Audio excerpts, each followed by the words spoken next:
Chairman, delegates, and fellow citizens, I will be honored to accept your nomination for Vice President of the United States.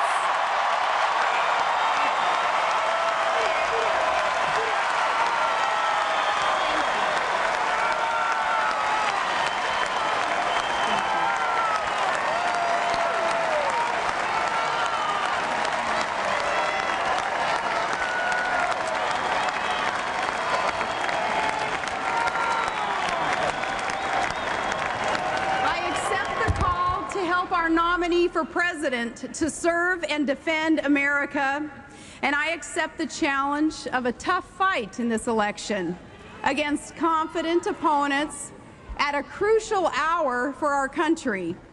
And I accept the privilege of serving with a man who has come through much harder missions and met far graver challenges and knows how tough fights are won. The next President of the United States, John S. McCain.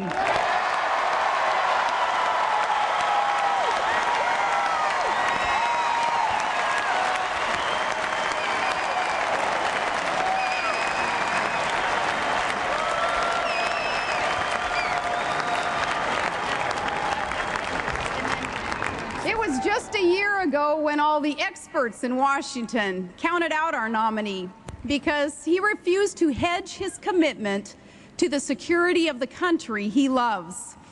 With their usual certitude, they told us that all was lost. There was no hope for this candidate, who said that he would rather lose an election than see his country lose a war. But the pollsters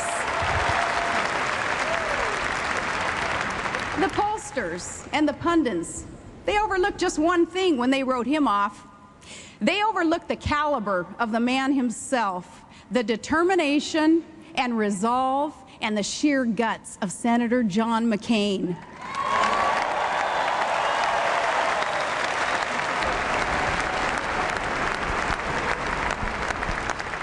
The voters knew better, and maybe that's because they realize there's a time for politics and a time for leadership. A time to campaign and a time to put our country first.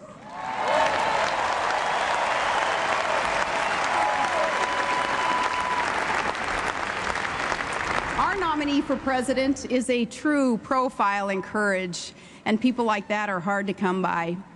He's a man who wore the uniform of his country for 22 years and refused to break faith with those troops in Iraq who now have brought victory within sight.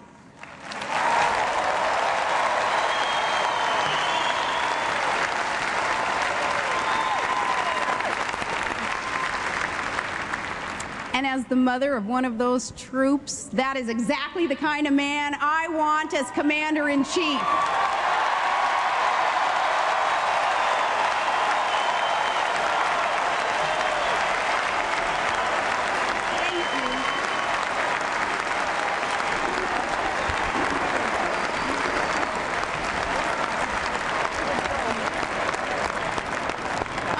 One of many moms who will say an extra prayer each night for our sons and daughters going into harm's way.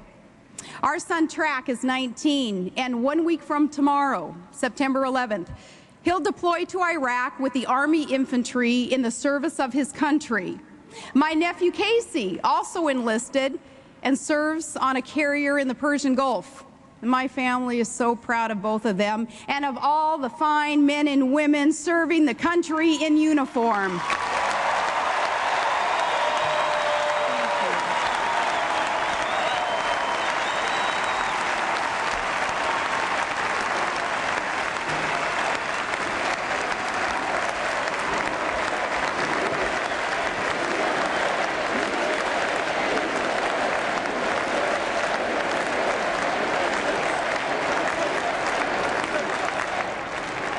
So Track is the eldest of our 5 children. And our family, it's 2 boys and 3 girls in between.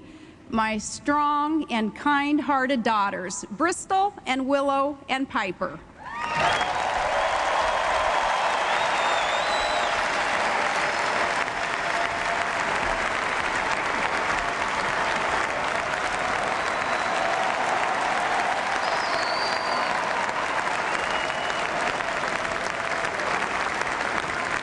And we were so blessed in April. Todd and I welcomed our littlest one into the world, a perfectly beautiful baby boy named Trig.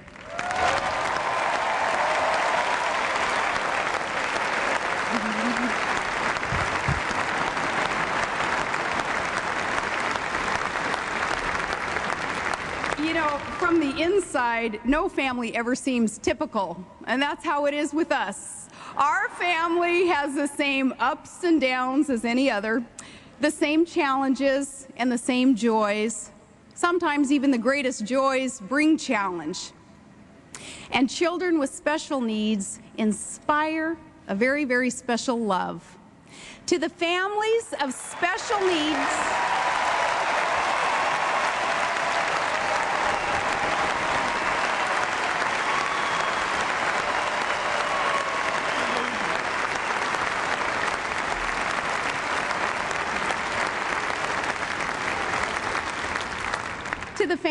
special needs, children all across this country, I have a message for you. For years, you've sought to make America a more welcoming place for your sons and daughters. And I pledge to you that if we're elected, you will have a friend and advocate in the White House.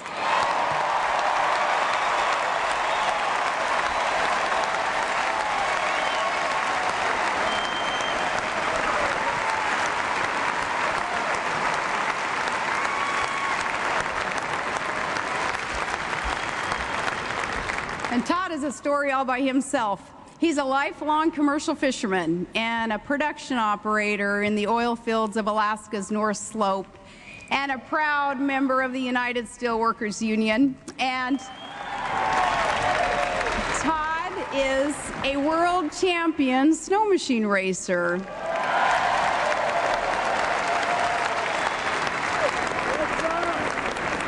Throw in his Yupik Eskimo ancestry, and it all makes for quite a package. And we met in high school, and 2 decades and 5 children later, he's still my guy.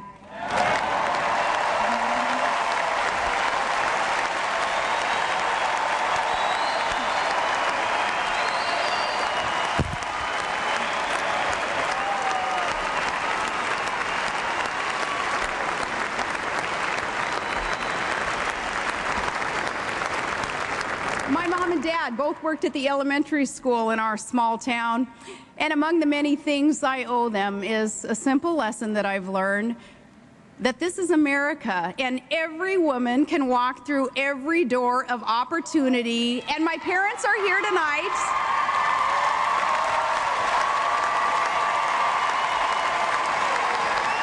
I am so proud to be the daughter of Chuck and Sally Heath.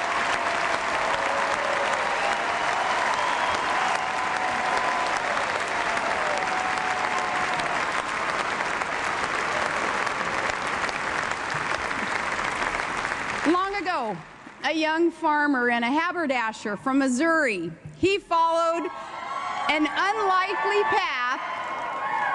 He followed an unlikely path to the vice presidency. And a writer observed, "We grow good people in our small towns with honesty and sincerity and dignity." And I know just the kind of people that writer had in mind when he praised Harry Truman. I grew up with those people. They're the ones who do some of the hardest work in America, who grow our food and run our factories and fight our wars. They love their country in good times and bad, and they're always proud of America.